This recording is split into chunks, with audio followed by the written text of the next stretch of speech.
just a little bit because there's a lot of discussion right now about 2020 and who's going to run.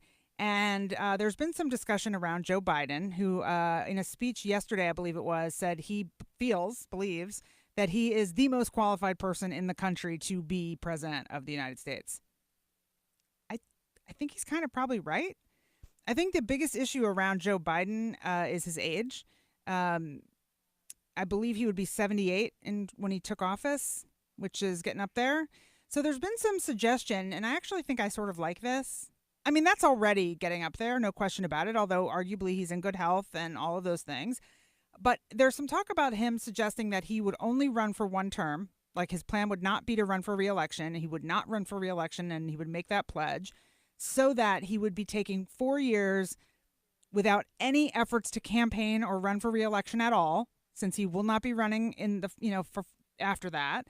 And there's also been some suggestion that he might consider, now whether or not he would do this, I don't know, running with, even a VP perhaps from the other side, and actually sort of running a very across the aisle presidency, bringing in people at the highest levels of the cabinet from both sides of the aisle. Could be fascinating.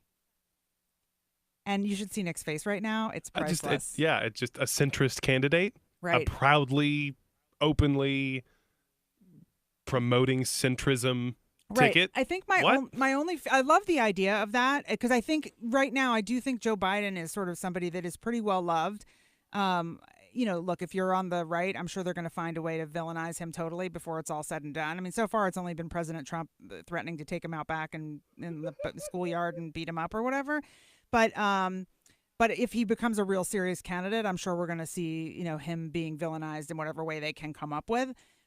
But I like the idea of sort of this cross-party infiltration, if you will. I think there's something to that. And this idea of just, I'm only running for one term. But here's the problem. When Trump ran, he said, I'm going to drain the swamp. What he didn't say was, I'm going to refill it with swampier swamp monsters. And in fact, he really didn't drain the swamp at all. But nonetheless, there's no way to hold someone campaigning for office accountable other than to not reelect them.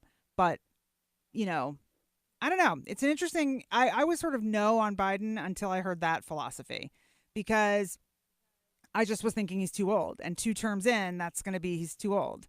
But the other thing I think that he would end up having to do, and the Democratic Party would want him to do, is to sort of set up the next person because they're going to want to keep control. So if he were to win under that I'm not running again, he'd kind of probably still be running again, but just in the name of whoever's next. So, interesting to think about, though. Yeah.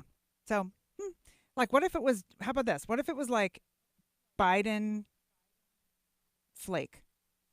Oh, right? That's interesting. That could be interesting. Right. I don't just put it out there. Or like Biden Rubio.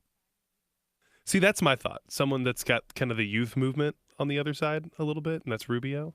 That would be cool. Get behind Flake's that. Not old. Just saying. That's true. He's a little cranky, but he's not old.